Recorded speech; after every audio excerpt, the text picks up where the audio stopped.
Welcome! Andito na tayo ngayon sa Milan, Italy. Welcome! So, nakarating na tayo sa wakas. Almost 6 hours from biyahe. Nandito na tayo. Nakarating na tayo dito sa bus station nila. So, masaya ako. Akala ko 10 hours ang biyahe. So, binabaan ko kay Nes, hindi pala yun ang yung sa Milan. Oh my God! Yun! Na-high blood ang lola nyo doon. So alam nyo, pagbaba ko doon, nagsabi pa ko, welcome to Italy. So akala ko yun na. Hindi man lang sila nagsabi sa akin. Sabi nila, okay, dito na. So bumaba din ako. So, ano din, kung mali din ako, hindi din ako nakapagtanong na ito na ba yung ano. Hindi ko natanong na ito na bang Milan. Sabi ko lang itong Italy. Hello, good morning mga kabes. So, nakaprepare na ang lola nyo. Maga akong gumising mga 4 o'clock kasi ang alis natin ngayon is 6:50. Kinakailangan makapag-prepare na tayo ng alas 4. So nakapagluto na ako, nakakain na ako, nakapagkape. Tapos ako ng kape, nagluto na ako ng itlog, fried egg at saka rice, kape. Yan. So, labas na tayo ngayon kasi mag-abang tayo ng tram doon sa Glabny papunta sa bus station. So mag-bus lang tayo kasi mas okay ang bus. Natakot ako sa kung mag-plane baka ma-interview tayo doon sa sa immigration na maraming dala nating bag. Malita. Dalawang malita yan. Hay mga kabes, nakasakay na tayo ng taxi papunta sa bus station. So yan. Mag alas 6 na 5:55 na ng umaga. So babay muna sa Zagreb. Dito tayo sa waiting area. Nagantay tayo. So punta tayo sa baba doon. So ito po yung sa mga hindi pa nakikita sa Pilipinas, ito pong bus station nila dito sa Zagreb. So tara, baba na tayo kasi 6:15 na. Baka malate tayo. So tara, let's go. Mga kabes, nandito na ang bus natin. Ito bus. So yan, pasakay na tayo. May nakilala kong taga Indonesia na babae. So tara na, sakay na tayo. Andun na ang driver at saka conductor. Hi mga kabes, nandito na tayo sa bus. Nakasakay na tayo. So sa wakas okay lang. Na-check na yung ticket natin. So ito, yung luggage natin dalawa, kinarga na doon. So maya alis na to. So tara na, samahan niyo po, let's go na. Sakay na tayo sa bus papunta sa ating papuntahan. So see you there. Kalis na tayo. So exactly 5:55 na ang alis. So bye for now, Zagreb.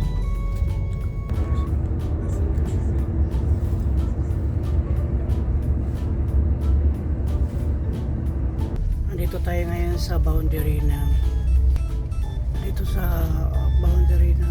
Slovenia, papuntang Slovenia. So kaya inaran mo na dito at saka pumasok ang mga police ito, check yung mga ID. So okay naman. So ngayon kalis na tayo. So let's go na. Hi, hello mga kabers, good morning.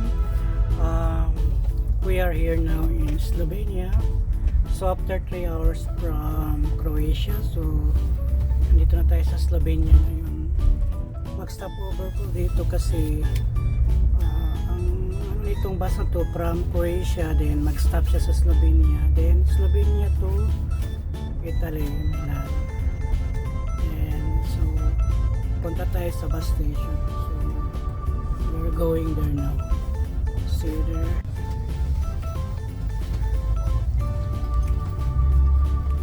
So, dito na po tayo ngayon sa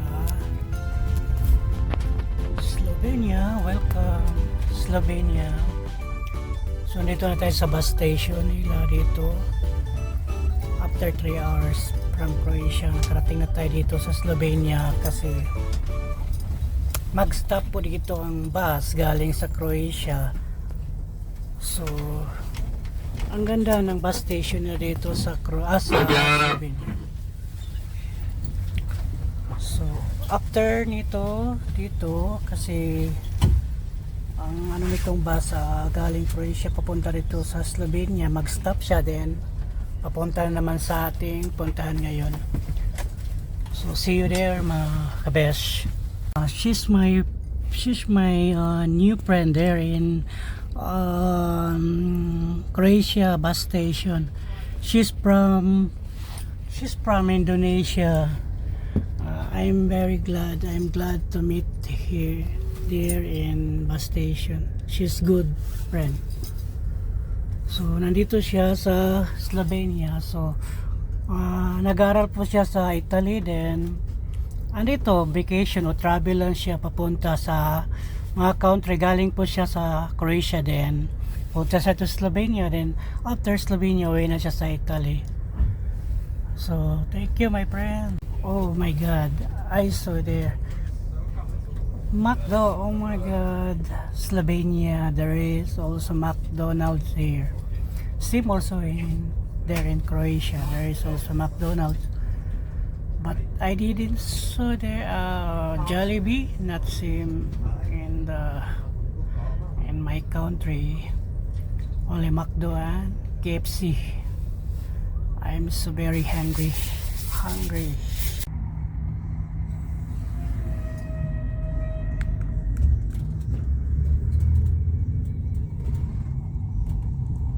Mga kabes, nandito tayo ngayon sa loob ng bus station.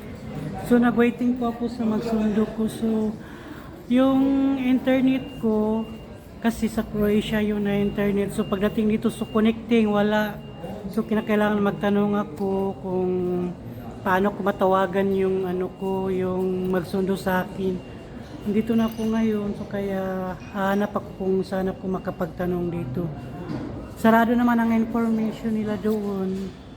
So yan, dito lang tayo. So maghanap tayo para makatanong. Hello mga kabes, welcome. Nandito na tayo ngayon sa Milan, Italy. Welcome. So nakarating na tayo sa wakas. Almost 6 hours from biyahe. Nandito na tayo, nakarating na tayo dito sa bus station nila. So masaya ako, akala ko 10 hours ang biyahe. So nandito na pala tayo. So ang ganda, napakaganda dito sa Italy. Oh my god. So mamaya maglakad tayo. Antayin ko yung magsundo sa akin. So ito nga pala yung sinakyan ko. Ito po. So yan po, galing sa Croatia.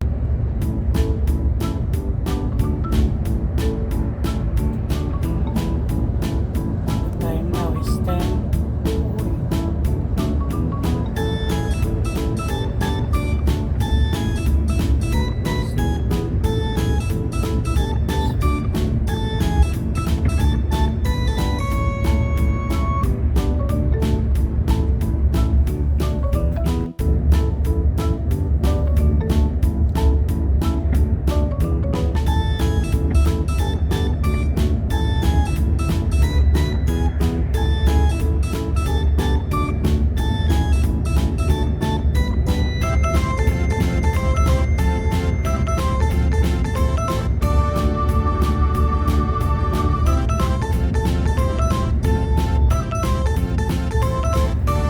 God, mga kabesh, ang pangit pala dito ng bus station nila, dito sa labas ng highway.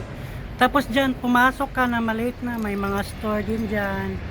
Tapos, connecting ako ngayon, pagdating ko dito, wala akong internet. So, kinakailangan ko, nagtanong ako kung saan ako makapagbili ng SIM card or saan ako makakonect ng internet. So, mahirap pala dito mag-connect ng internet. Grabe. So, kaya nahirapan ako ngayon, yung sundo ko wala pa. Oh my god, Italy pa more. So welcome sa Italy. Kahit ganito happy pa din, taste ganda. So ito pa lang Italy. Pakita ko sa inyo. So mag-waiting tayo sa nagsundo ko. Saan ka na mamang? Sunduin mo na ako. Oh my god. So 5 hours and a half lang po ang biyahe galing sa Croatia hanggang dito. So antay lang tayo. Ay mga kabesh, andito pa rin ako. So hindi pala alam niya no ni Bea na magsundo sa akin na maaga ang dating namin ngayon. Maaga kasi daw ang pagkadating ng bus dito. Kasi kalimitan daw 8 hours or 9 hours. So dumating kami dito is mga 5:30. Oh no, sorry 5:30. 5 hours and 30 minutes. Sorry. Ano na kami dumating mga 10:30. So kaya maaga. So nagulat siya kaya hindi siya nakapagsundo sa akin. So buti na lang pa isang napakagwapo at saka binata pa. Taga rito siya pero ang nationality na siya taga Albania siya. So yan pong tumulong sa akin. Si Guapito yan. Tinulungan niya ako paano mag-connect ng wifi at saka saan ako magpunta, magbili. So meron na palang free dito na wifi sa bus station pero matagal lang siya mag-connect. So yan.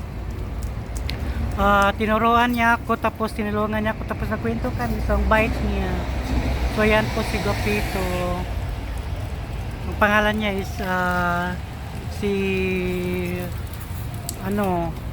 si Fabio. Bata pa siya. Oh my God. Ayan. So nagantay na lang ako mga kabes. Darating na yung magsundo ko. Oh my God. Nagutom na si Oka. So malamig dito pero parang may araw so mainit siya tapos may lamig. So akala ko kagaya din kalamig sa Croatia. So tamang-tama lang. Yan si Guapito. Hello mga kabes, good evening. So andito na tayo, nakarating na tayo sa ating papuntahan. Welcome sa bus station sa Italy. Oh my God. So ito, nandito na tayo, nakarating na tayo. Ito na itong luggage natin. Alam nyo mga kabes, naku talagang, alam nyo, yung araw ko ngayon. So kanina pala, imbis na yung biyahe ko is papunta dito sa Milan, Italy is 9 or 10 hours, 11, ganyan. Dating na ako dito, yan ang time na darating, exactly ako darating dito sa Milan, Italy. Ang ending pala, so yung binabaan ko kay Nes, hindi pala yun ang yung sa Milan. Oh my God, yun. Na-high blood ang lola nyo doon. So alam nyo, pagbaba ko doon, nagsabi pa ko, welcome to Italy. So akala ko yun na. So kaya madali lang, 4 hours to 5 hours lang ang biyahe kasi madali lang. Akala ko yun na. Kasi busy na ako sa ka-vlogs doon sa taas. Kasi yung sinasakyan ko na bus is merong upstairs. Sabi ng conductor, doon ka sa taas, upstairs. So doon ako pumunta. Magandang pag-vlog ko doon, makita mga view. So yun, pagkita ko na sa vlog sa Italy, so bumaba ako, tinanong ko yung driver at conductor, dito na ba ako? Ito na ba yun? So, okay, dito na. So bumaba din ako. Yun, oh my God. So sa katangahan din naman or sino kayang may mali, ako ba o sila, hindi man na sila nagsabi sa akin na hindi ka pa dito bababa. Sana meron silang malasakitin ba or meron silang pakinabang na huwag ka dito kasi hindi pa to puntahan mo, balik ka pa doon. Hindi man na sila nagsabi sa akin, sabi nila okay dito na. So bumaba din ako. So kung mali din ako, hindi din ako nakapagtanong na ito na ba yung hindi ko natanong na ito na bang Milan. Sabi ko lang itong Italy. So, dito ka na. So, bumaba din ako. Naku, oh my God, hindi pala yun doon. Kaya pala 5 hours lang biyahe. So, ang sabi na nagsundo ko, 5 hours. Ang bilis lang nga. So, 9 to 10 hours or 11 man ang biyahe. Kaya pala, hindi pala yun ang exact na location. So, yun. Pagdating ko doon sa sa bus station, oh my God, ang hirap ang magap ng signal doon. So buti na lang, merong tumulong sa akin na isang Albanian na bata, 20 years old. So siyang nagtulong sa akin paano makano ng wifi. At saka, salamat din sa kanya, nagpasalamat ako. So yung pinakita ko sa video sa inyo na isang bata na Albanian siya. So salamat kay Fabio. Then yun, pumunta ako sa office ng ticket doon sa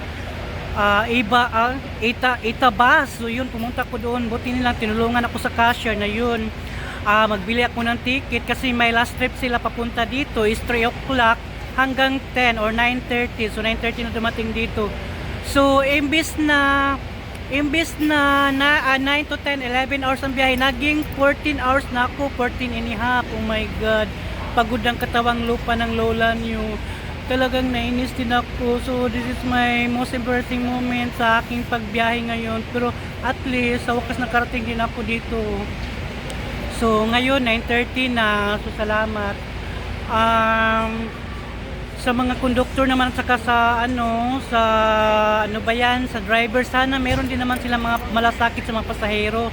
Meron silang pakinabang sana na ganyan. I-guide nila ng maayos yung mga pasahero nila, especially nung hindi pa alam. Kasi nagbayad naman tayo ng maayos, di ba? Nagbayad tayo ng 39, tapos yun lang. So alam niyo, pagdating ko doon, na naman ako ng ibang ticket, 41 yung bayad, 41 euro papunta dito. So yun, malaki na naman ang bayad. Oh my God, sayang yung 41 euro, di ba? Malaking tulong na yun. So wala tayong magawa. So kaya siguro may mga pagsubok. Kaya binigay lang siguro ni God ng mga obstacle, pagsubok na ganyan. Bago mo makamit yung goal mo, dapat anuhin mo muna yung mga pagsubok na yan. So yun, nakapunta din ako. So sa wakas, okay lang, ang biyahe ko safe naman ako, nakarating ako. So thank you din God. Ang pera makita lang naman yan kaysa yung yun din natin sabi. At least thank you God, safe ako, nandito na ako. So uwi na ako, ito na sundo ko. So maglakad na kami papunta. So tara, doon na tayo mag-usap sa bahay. So at least nakita natin ang bus station dito sa Milan, Italy. So tara, let's go mga kabes. Napagod ang katawang lupa ng lola niyo. So magkita na tayo doon sa bahay kasi siya nga pala, buti nakabaon ako kanina kahapon. Nag-order ako ng chicken fried noodles, then nagluto ako ng dalawang sunny side up na itlog, tapos rice. Yun, kumain ako kayo na doon sa bus station, doon sa pangalan nyo na yung Trieste, Italy. So buti na lang nakabaon ng lola nyo, at least merong yung kagutom ko doon, nawala yung kagutom ko kasi kumain ako. So uwi na tayo. Sabi na nagsundo ko sa akin na sa bahay na lang kain. Sige, okay lang kasi gabi na Saka basta at least okay na ang lahat, nakarating na ako safe na safe.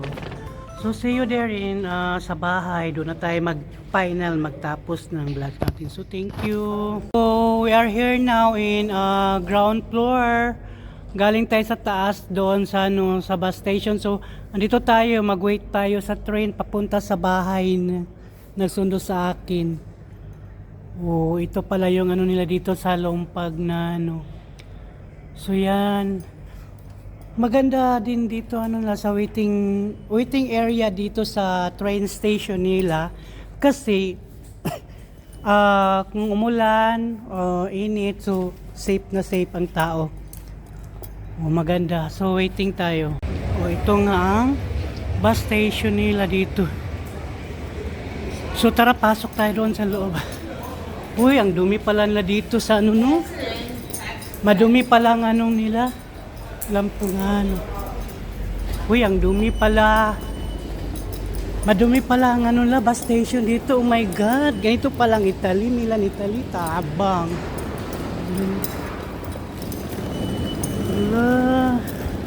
Wala sa kalingkingan sa Croatia. So tara, pasok na tayo doon. Saan tayo magpunta? Merong train papunta doon sa dulo. Dulo daw, sabi ni nagsundo sa akin si girl. So yan, ang ganda ng train nila dito. Wow, ang haba, ang ganda. Na-enjoy ako. Walang train, sasakay na kami nito. Uy, ang haba. So tara, pasok na. Doon tayo sa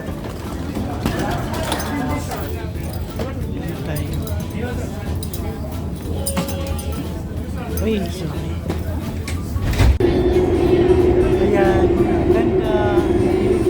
takbo ng train nila. Ang ganda ng style ng train nila kasi harap-harapan. Di gaya sa Croatia, nakaganyan lahat. Dito na, baba na pala kami. Nakababa na tayo. So ano ba yan? Maggala, pauwi na pala gala. So yan ang nasakyan natin, pababa na tayo. Bye, thank you. Ang saya-saya ng train nila kasi harap-harapan yung mga makita mong mga magaganda at gwapo. So tara, punta na tayo. Naiwan na ako ni ano. Nandun na siya, kumakain sa elevator. Escalator, sorry. Pala dito, no? Kasi bawat labas mo kinakailangan ticket talaga. Pero doon sa sa Zagreb, sa Croatia, wala mang ganito, oy. Yan. Oh. Ay, sarado na. Alian natin, baka hindi tayo makalabas. Ayan. Dito, papasok, doon pwede din. Ganito ka-high-tech sa Milan, pero ang dumi-dumi lang nila ng ano nila dito. Bus station nila, napakadumi. Maganda sana high-tech pero madumi lang. Oh my God. Oh my God, ticket na naman. Ticket na naman. Prepare na naman ticket si baby. Hala, my God. Dito. Para makalabas dyan. Metro. San Babela.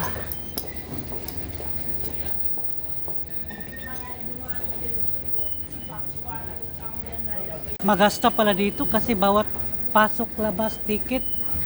Oh my God, ganito sa bus station na ito. Oh my God, pera mo talaga is maano. Labas at saka pasok ticket dahil. Oh my God. Tayo sumakay naman tayo ng elevator. Oh my God, papunta tayo sa baba. Ito na lang pinili ko para ano. Haggard ng mukha ng lola niyo. Haggard sa biyahe. So dito na tayo, baba na, labas na tayo. So yan po, ito, pababa na naman tayo. Wow, ang ganda. Parang nahihilo na ako kanina pa. Punta doon sa elevator, escalator, pataas, pababa na naman. Oh my God, ang ganda. Grabe, ang ganda dito sa ano nila. Ano ito, bus station, no? Train station. Oh, ito daw bagong gawa daw. Wow. Ayan po ang... So yan, dito na tayo. Walang driver nga. Mga kabes, nasyak ako, sabi niya. Dito na tayo, magantay tayo sa train na walang driver. Anong klaseng train yan? Multo siguro nag-drive. Sabi niya walang driver. Siya nga pala, itong ticket nila patingin dahil. Ito nga ang ticket nila yung ano natin, yung pinapunch natin kanina sa bawat pasok at saka sa labas. So ito nga pala yung ticket nila, oh, di ba? Yung pangalan, Rika Me.